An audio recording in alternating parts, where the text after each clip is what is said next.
ला मौरी मरेछ यार गाई हेर्नु न मौरी यसको बिचोक भएछ मर्न आँटेछ यो अब 37 किलोको झोले भाइ हैन 37 किलोको झोले यो पोजिसनको झोले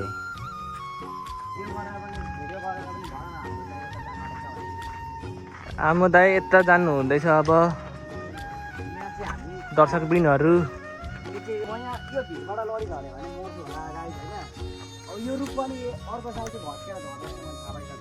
अहिले चाहिँ हामी म्याङ्गो खाँदैछौँ है गाइज म्याङ्गो हो यहाँ घप घप तरिकाले चुसाइदिँदैछ यसलाई चाहिँ म्याङ्गोले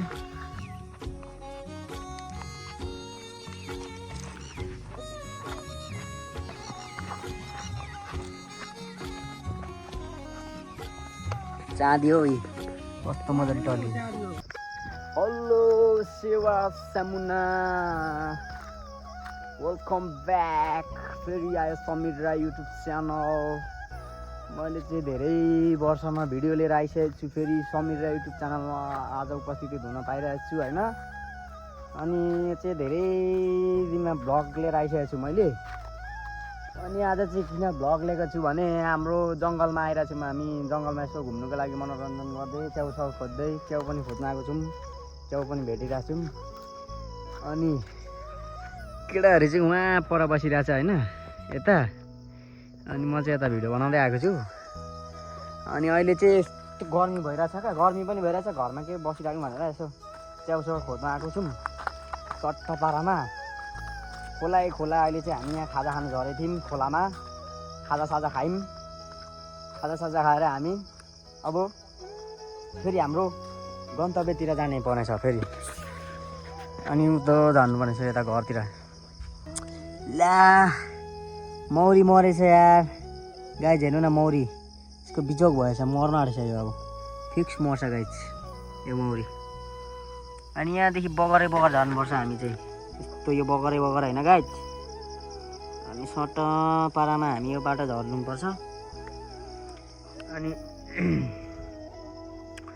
यो गोविन्द भाइ के छ मेरो भाइ यहाँ हाम्रो ब्लगमा आयो भन्दै मेरो भाइ समीर दाईको ब्लगमा आयो अनि यो मासले चाहिँ खेलेको छ अघिदेखि हिलोमा अनि उ त गधाहरू चाहिँ के अरे अर्को फेरि एउटा सिकिस्त भएर छ बिमारी भएर यहाँ त्यही भएर हामीले आगो सागो फुकेको छौँ यहाँनिर आगो सागो फुकेर यहाँ के अरे त्यसलाई पर्खिरहेको छौँ त्यही भएर अनि हाम्रो पाहाडको भिडियो हेर्नु है गाइज सट्ट पारामा होइन यस्तो हुन्छ यस्तो हेर्नुहोस् बिरुवाहरू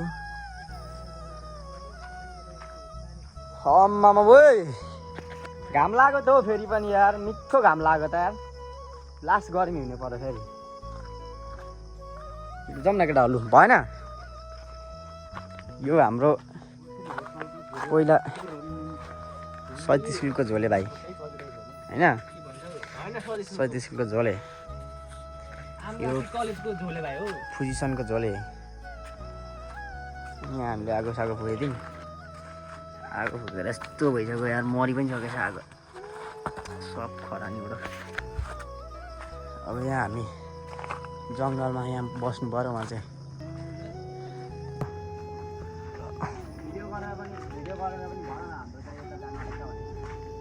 आमो दाइ यता जानु हुँदैछ अब दर्शकबिनहरू यो चाहिँ एकदम ठुलो भिड हो क्या यो चाहिँ के अरे के भिड भन्छ भने नि यसलाई चाहिँ अक्करको भिड भन्छ क्या यो कहाँको भिड भन्दाखेरि सेल्फी खोलाको यो चाहिँ पुरै यो बारी आएर त्यो भिडलाई चाहिँ यो जङ्गललाई चाहिँ पुरै सीमा यस्तो नागिसकेको छ क्या अब बारी आएको बेलामा बारीले यस्तो हानिन्छ नि त अनि यहाँ चाहिँ ठुलो भिड छ म यहाँ यो भिडबाट लडी झऱ्यो भने मर्छु होला गाडी होइन अब यो रुख पनि अर्को साल चाहिँ भत्केर झरेर मलाई थाहा भइसक्यो यहाँ जरा यस्तो बनाइदिन्छ बारीले यस्तो पहिलो भत्केपछि सक्यो होइन गाई अनि यो लहरा नसुकेको भए त यो जरा नसुकेको भए त म यस्तो पिङ खेलेको पनि देखाइदिन्थेँ यो जरा सुकिगएको रहेछ क्या डर लाग्यो मात्र खेल्थेँ यहाँ यहाँदेखि नयाँ खोला गयो भने सेउटी खोला खोला गयो भने यहाँ धरान पुगिन्छ। यता तलतिर देखाइदेऊ न, यता तलतिर हाम्रो इटरी 19 रामधुनी पर्छ। यता चाहिँ फेरि तलतिर चाहिँ नवीन भाइको पहिलेको मावला गाउँ रामधुनी नगरपालिका हौ। अनि ढुङ्गा चाहिँ के हो भन्दाखेरि होइन, यो धरानबाट बगेर आएको ढुङ्गा हो। कसरी भने यो धरानबाट घरबाट त्यो निस्केको टुक्रा टाक्रीहरू बगाउँदै लिएर अहिले यस्तो हुन्छ क्या। फेरि यो ढुङ्गा होइन, यो इँटाको टुक्रा हो। यो अहिले फुटाउँदाखेरि रातो हुन्छ क्या। ल सन्देव भाइ, म बाटोमा फेरि देखाउने छु। गाइज अब हामी आफ्नो गन्तव्यतिर जाँदैछौँ होइन।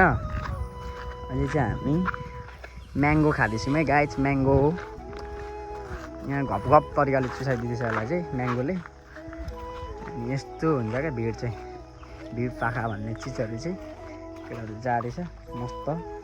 एकजना उता हाम्रो सोल्टी बिमारी भएछ, सोल्टी बिमारी भएर दोहोऱ्याउँदै लाँदैछ सोल्टीलाई। जङ्गलमा फलेको त्यो चाहिँ हामीले यहाँ माथि भेटेको अब खानु मिठो हुन्छ नि त्यसलाई। म्याङ्गो भनेको सुन्नु पऱ्यो क्या गाइज। यो भिड चाहिँ हेर्नु न, अब यो यसपालिको होइन, यसपालिको बाढीले चाहिँ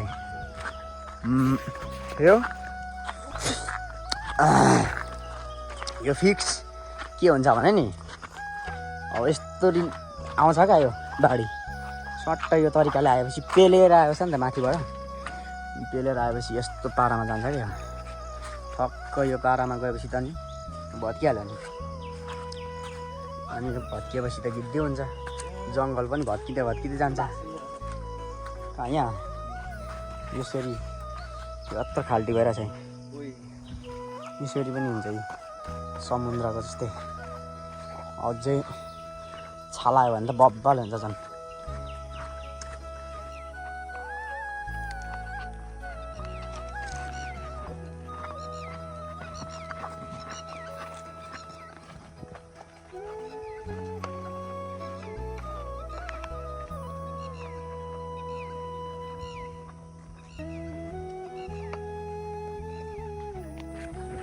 हामी आधी बाटोसम्म आइसकेको छौँ।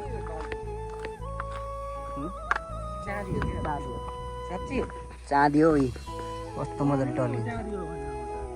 चाँदी हो क्या यो, यी तर छान्नु पर्छ। यी चाँदी हो। चाँदी हामीले भेटेको थियौँ तर वास्ता नगरेको मैले।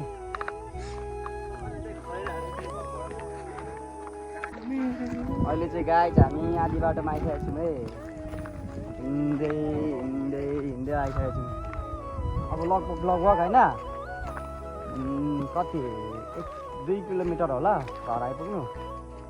अहिले त तल आइसक्यो नि, पुरै बगरै आएको कसम घामले। त्यही माथि घाम पनि के साह्रो लागेको, चड्कियो क्या फेरि घाम। केटाहरू मस्त हिँडिरहेछ छेउ झोलामा बोकेर होइन। ओ दिलवाले भाइ, हेलो दिलवाले भाइ। यस गुड मेरो भाइ। यस्तै हुनु मेरो भ्लगमा जहिले पनि यस्तै देखाइराख्नु है बाबु। यस्तो खुसी हुनुपर्छ, कहिले पनि दुःखी हुनु हुँदैन है बाबु। कान्छा अर्को फेरि बोलोमा आसला गोविन्दे भन्ने एउटा चोर छ होइन हाम्रो ग्रुपमा।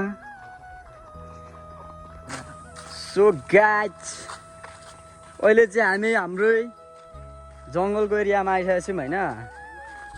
अब यो हाम्रो जङ्गल हो, यो चाहिँ इटरी 19 सूर्यटोल भन्ने जङ्गलमा छौँ अहिले चाहिँ हामी। अनि त्यहाँदेखि मासतिर सूर्यटोलदेखि मासतिर चाहिँ यो ठुलो जङ्गल एकदम। यो चाहिँ कुन जङ्गल भन्छ भने नि रानी वन भन्छ क्या यसलाई चाहिँ, रानी वन। अनि रानी वनमा आइसकेको छौँ। अब ठक्क पारामा हामी रानी वनबाट कटेर घर पुग्छौँ।